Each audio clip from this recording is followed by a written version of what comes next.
What's up, people? This is NHGirl30 here, and here is my Elimination Chamber review. Yeah.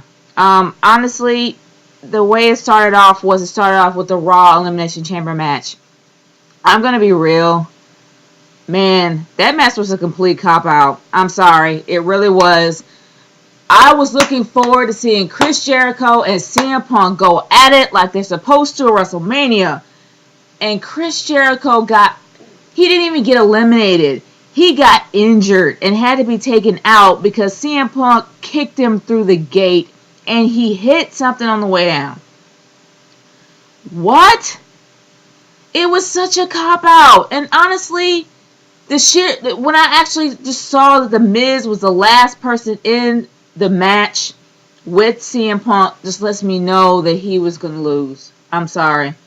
And CM Punk retains the title, but that's something we already knew. But since Chris Jericho wasn't involved, that match, in my opinion, was a complete cop-out. Alright, moving on to what I consider the main event of the night. And I am talking about the SmackDown Elimination Chamber match. Now, SmackDown as of late has not had a lot of hype over this pay-per-view. They've been switching people back and forth. It is a given it was a given to me at the time that I thought this match was going to be bad. This match really wasn't all that bad. I was actually quite entertained, especially when the Big Show, the highlight of my night, when the Big Show literally ripped the chains off the top of the cage, the top of the container, and just crawled in there and beat the crap out of Daniel Bryan. I'm sorry. That was the highlight of my night. It definitely pepped up the crowd because the crowd was dead the entire time, but it definitely livened things up.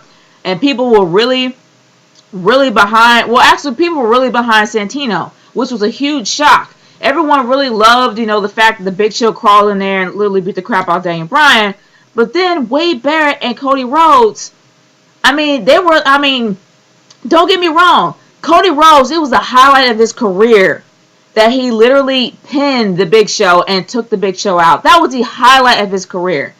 But then it was a lowlight of his career when Santino Marella actually pinned him to get him kicked out of the ring. Don't get me wrong. I like the fact that this whole thing really does incorporate Santino to be more than comic relief. And the crowd was behind him the entire time. But when Santino somehow eliminated Wade Barrett, I knew that unfortunately Daniel Bryan was going to retain the championship, which is something I did not want. I either wanted Wade Barrett to win, or I wanted the Big Show to win. Nobody won. Daniel Bryan still keeps it. But the one positive light of the night was the fact that Santino Marella definitely got the highlight he deserved. Being out there, being more involved and not being just comic relief. But the sad thing is, the Great Khali got taken out after just getting out of the chamber. Got pinned within 2 seconds by the Big Show with the spear. Yeah. But anyway, that was pretty much what I consider to be the main event of the night. The fact that Cody Rhodes and Wade Barrett were teaming up kind of makes you feel like it's kind of a hint of a tag team going on. Maybe because the guys, I think they're well aware that they're enemies, but then they also can work together really well. So who knows? We may see some more tag team with them. It may be a teaser. It may not happen. Whatever. But the point is, I like the SmackDown Elimination Chamber match. Now, Beth Phoenix versus Tamina. Honestly, I was really looking forward to this, and I really thought it was going to be the highlight of the Divas division. It wasn't bad. It could have been better, but then that's something that's like WrestleMania worthy. Like, it's like WrestleMania material, and it's something that should really be booked up to WrestleMania. So honestly, it could have been a little better, but it wasn't bad. But Beth Phoenix retains her title, and I'm thinking that if they do it right, Tamina's going to definitely cash in her rematch clause at WrestleMania, which is, I'm hoping that's what they'll do, because the Divas division really needs that highlight. But there was a ton of filler. Good grief, was there a ton of filler.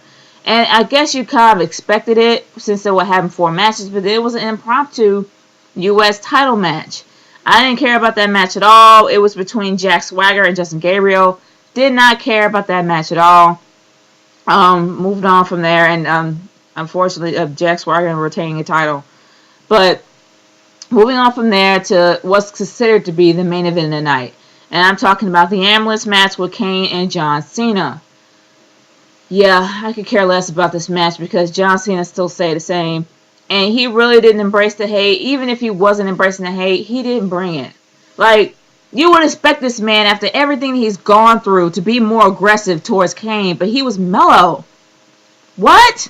The point is, you're supposed to be angry. You're supposed to take this out on Kane. But the one thing that I really did like was the fact that Kane and Kane and John Cena were even. He didn't completely dominate Kane, and Kane didn't completely dominate him. It was kind of an even match. It wasn't all that bad. I knew that it was going to end that way because John Cena has to go on strong to WrestleMania towards The Rock. But unfortunately, he didn't embrace the hate. He's still John Cena, superhero. Yeah. So, honestly, this pay-per-view, I'm not going to say totally sucked. There was a ton of filler in it, but it did have a highlight of the night for me, and that was the SmackDown match. Now, I mean, the SmackDown Elimination Chamber match, so it wasn't totally bad. But I really don't think that it was worth the money that they're asking for. Like, it was not worth the $49.99 that they were asking for. Seriously, it was not. It was worth less than that. It should have been at least $30. But moving on, I am going to put up. I already did my movie review on Legendary, and I'm gonna probably put it up maybe sometime this weekend. After that, as soon as I get it, I'm going to do a review on the Gridiron Gang, and I'm going to do that leading up to WrestleMania. And before WrestleMania, maybe about a few days before or a week before, I'm going to actually do a WrestleMania 27 review because I never had a chance to do one. So I'm probably going to do that maybe later on, actually heading towards WrestleMania. But as for a grade for this, good grief. I'm not going to really give it a grade, but I am going to say that it was not worth $50.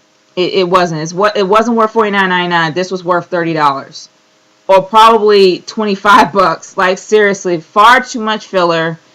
The matches could have been better, but it wasn't a total loss. But it still just didn't deserve $50. It deserved $30. That's pretty much my verdict on the whole thing. This is Nature Girl 30 signing off. Peace.